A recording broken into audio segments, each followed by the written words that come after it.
Máquinas virtuais. Vamos falar de máquina virtual. Então você vai simular um computador dentro do seu próprio computador, por exemplo. Aí tem uma magia por trás disso que chama Hypervisio, que faz um computador.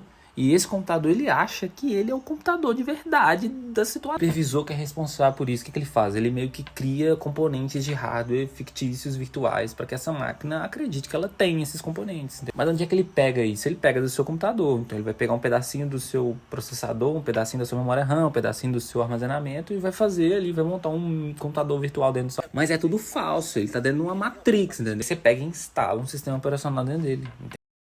Você pode colocar tipo o Windows dentro do Linux, o Linux dentro do Windows, o Windows dentro do Mac, o Mac dentro do... É aí que entra o sistema operacional. Acima do sistema operacional, você instala o Hypervisio. E ele pega alguns recursos do sistema operacional para poder virtualizar uma máquina, para poder simular um computador dentro do seu próprio computador. Esse é o Hypervisio do tipo 2. Não tem o Hypervisio do tipo 1, eu vou te explicar agora. Mas antes, entenda que o Hypervisio do tipo 2, ele não tem acesso direto ao hardware, ele pede emprestado do sistema operacional. Já o Hypervisio do tipo 1, que é o mais comum que você vai ver em grandes corporações, empresas, servidores, ele está instalado direto no hardware. Ele meio que pula o sistema operacional. O estilo de Hypervisio do tipo 2 é o VirtualBox, por exemplo. Exemplo de um Hypervisio do tipo 1 é o VMware. Por que você faria uma máquina virtual? Porque você está querendo hackear as coisas, quer ser um hacker. E essa é a maneira mais segura de você fazer isso, numa máquina que não é a sua máquina principal. Porque você está querendo usar outros sistemas operacionais, está querendo testar outras coisas. Não é que você quer quebrar as coisas.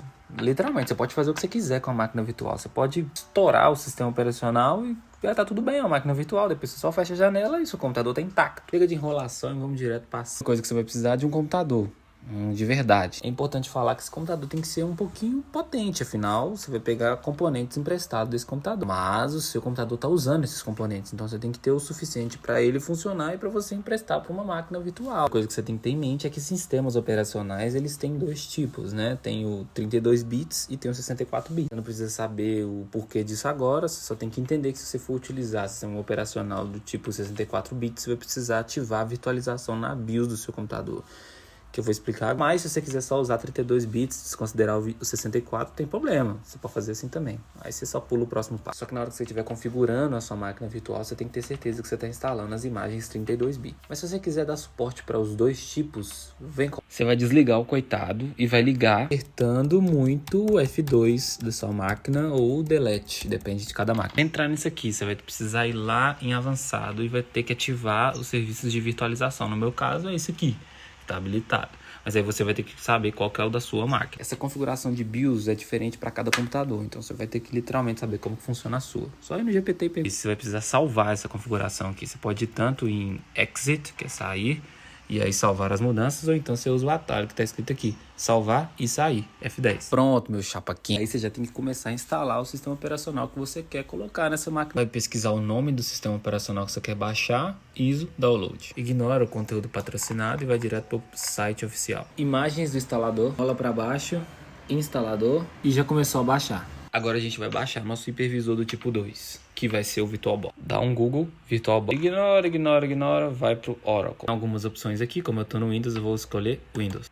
E prontinho, já baixou os dois. Beleza, agora você vai instalar o VirtualBox. É uma instalação normal, next.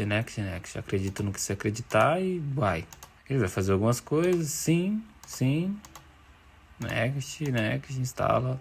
E quando ele terminar, você dá um finish e teoricamente ele está instalado. E agora que começa a ficar legal. Só que antes você precisa saber que para funcionar tudo o que você quer, o VirtualBox precisa de alguma extensão. Ainda no site que você baixou o VirtualBox, tem aqui essa opção, pacote de extensão VirtualBox. Aceitar e fazer download. Já baixou, vamos instalar. E instalar, rola tudo para baixo, concorda. Dá um sim e parece que agora tá tudo certo. Agora você vai vir aqui e clicar em novo. Números de CPUs, eu coloquei o máximo. Armazenamento, eu dediquei 20 GB. Daí isso aqui é igual sal, você vai colocando a gosto. Próximo e finalizar.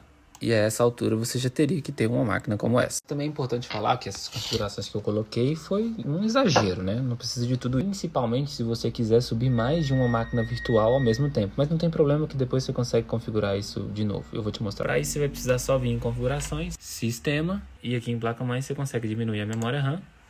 E em processador você consegue diminuir a quantidade de CPUs que você vai ter. Então tá na hora de rodar essa máquina virtual. Então você vai clicar em iniciar. E olha que beleza, ligou. E o que eu vou fazer agora é uma instalação gráfica para o Kali Linux. Selecionar seu idioma, eu vou deixar em inglês, mas se você quiser, você pode colocar no português Brasil. Conte sua localidade, vou deixar Estados Unidos mesmo. De teclado eu vou escolher Brazilian. Dá um próximo e ele vai começar a carregar a instalação. Pode demorar um pouco, dependendo do seu computador. Ele pede um nome principal. E eu vou colocar Megamind. Domain name, eu vou nome completo Megamind. Vou continuar, seleciono uma senha. Dou a senha, aperta continuar. Fuso horário, você vai colocar aí, eu vou pular. Ele vai carregando. Agora ele está pedindo uma partição de disco. Você vai deixar nesse caso aqui, ele vai formatar o disco inteiro. Que disco? O disco que a gente separou, os 20 GB. Reconhece o nosso disco de 20 GB. Aqui você vai continuar. E aqui ele vai perguntar, você tem certeza que você quer apagar? Fique tranquilo que ele só vai apagar aquele disco que a gente colocou, então. Sim. E agora ele está instalando o sistema. Ele vai pedir uma seleção de software. Vamos deixar o padrão e clicar em continuar. E ele vai continuar a instalar. Está perguntando se quer instalar um grub boot. Eu vou querer continue. Te perguntar onde você quer instalar o grub. Eu vou colocar o mesmo do sistema operacional. Continue. Ele está realmente quase acabando a instalação. Parece demorado, né, cara? Você achou que vida de hacker era fácil? E tadã, acabou. Vamos clicar em continue. Que isso, cara? Já começamos a Matrix. Ele vai reiniciar a sua máquina. Ele vai carregar e eu vou fazer login com aquelas credenciais que a gente configura. Megamind e prontinho, cara. Tá funcionando, olha aí. Agora você já tem um Kali Linux funcionando. Já aprendeu o que é uma máquina virtual. Depois você pode saber um pouco mais sobre como funciona o Kali Linux, as ferramentas que tem lá. Pode instalar outro sistema operacional, talvez um Ubuntu, talvez um Mac, qualquer coisa que você quiser. E por hoje é isso. Tchau!